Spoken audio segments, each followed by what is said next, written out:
계속해서 대구 경북 소식 전해드립니다. 대구 지역은 이번 주 내내 대체로 맑은 날씨가 이어질 것으로 보입니다. 오늘 낮 최고 기온은 대구가 영상 8.3도를 기록하는 등 4도에서 8도의 분포로 어제보다 1, 2도가량 높았습니다. 대구 기상대는 울진 등 경북 북부 일부 지역에는 내일 새벽 눈이 오는 곳도 있겠지만 대구를 비롯한 경북 중남부 지역은 이번 주 내내 대체로 맑은 가운데 낮 기온도 비슷한 분포를 보이겠으며 아침에도 큰 추위는 없을 것으로 내다봤습니다. 대구 지하철 참사 10주기를 맞아 추모 행사가 대구 시내 곳곳에서 열렸습니다. 유족단체와 대구 지역 시민사회단체로 구성된 2.18 대구 지하철 참사 10주기 추모위원회와 대구 지하철 참사 비상대책위는 대구문화예술회관과 경북대 글로벌 플라자에서 사고 발생 시각인 오전 9시 53분에 맞춰 묵념과 함께 추모식을 열었습니다. 대구시청과 산하기관에는 조기가 개항됐고 참사 현장인 대구 지하철 중앙로역 지하 1층 대합실에는 분향소가 마련됐습니다. 이자 등 금융소득에 부과하는 세금 기준이 강화되면서 비과세 금융상품에 뭉칫돈이 쏠리고 있습니다.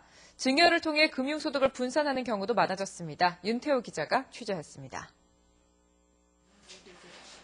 은행 PB센터를 찾은 이 여성 고객은 여유자금 10억 원을 보유하고 있습니다. 이전에는 은행에 맡겼지만 올해부터 금융소득이 연간 2천만 원을 넘게 되면 세금이 부과되기 때문에 투자 전략을 바꿨습니다. 세금을 피할 수 있는 6억 원 정도만 은행에 예치하고 나머지는 비과세 상품인 즉시연금과 저축성 보험에 분산했습니다. 솔직히 세금이 너무 많아가지고 세금 한번 내면 진짜 너무 그렇네요. 그러니까 이렇게 할 수밖에 없는 상황이에요, 지금. 특히 즉시연금은 정기예금보다 금리가 높고 가입한 다음 달부터 연금처럼 이자를 받을 수 있기 때문에 뭉칫돈이 몰리고 있습니다. 대구은행의 경우 지난해 12월에 37억 원에 불과하던 즉시연금 판매액이 지난달에는 171억 원으로 5배가량 급증했습니다. 확정형의 경우 지난 15일부터 비과세 혜택이 없어졌는데 그 전날까지 93억 원어치를 팔았습니다. 종합과세되는 대상 금액 이상을 고려를 해서 평균 한 7억 정도 이상 하시는 분들은 좀 분산해서 예치를 하셨습니다. 세금을 한 푼이라도 덜 내기 위해 배우자와 자녀에게 합법적으로 돈을 증여하는 경우도 많아졌습니다. 세무서에 신고를 하면 배우자에게는 최대 6억 원까지, 성인 자녀에게는 3천만 원까지, 미성년 자녀에게는 1,500만 원까지 증여세를 내지 않고 줄 수 있습니다. 차명 계좌에 대해서 정부에서 계속 증여세를 과세하겠다고 하니까 정당하게 신고를 하시고 바꾸는 경우가 많죠. 보험사의 비과세 상품이 부동산이나 주식 등 기존의 투자처를 밀어내고 안정적인 투자처로 인기몰이를 하고 있습니다. MBC 뉴스 윤태호입니다.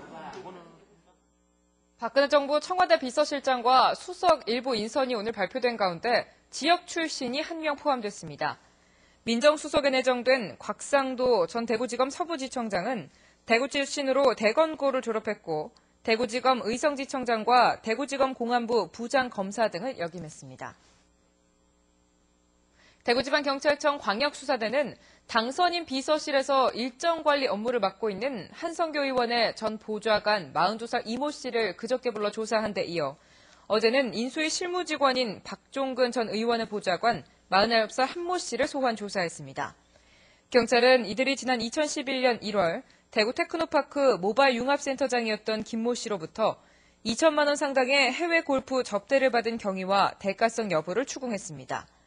경찰은 김 전 센터장이 100억 원대 장비를 구입하면서 수억 원의 리베이트를 받은 혐의를 잡고 돈의 흐름을 쫓고 있는데 국회의원으로까지 수사가 확대될지 여부에 정치권이 촉각을 곤두세우고 있습니다. 대구 본부세관은 지난달 대구 경북 지역의 수출 실적이 49억 6,100만 달러로 지난해 같은 기간보다 16% 늘었다고 밝혔습니다. 지역 주력 수출 품목인 전기와 전자제품의 수출 증가와 조업 일수 증가 등이 영향을 미친 것으로 풀이되고 있습니다. 지난달 수입은 지난해 같은 기간보다 17% 줄어든 17억 1,700만 달러로 무역 수지는 32억 4,400만 달러의 흑자를 기록했습니다. 대구 경북 소식이었습니다. 고맙습니다.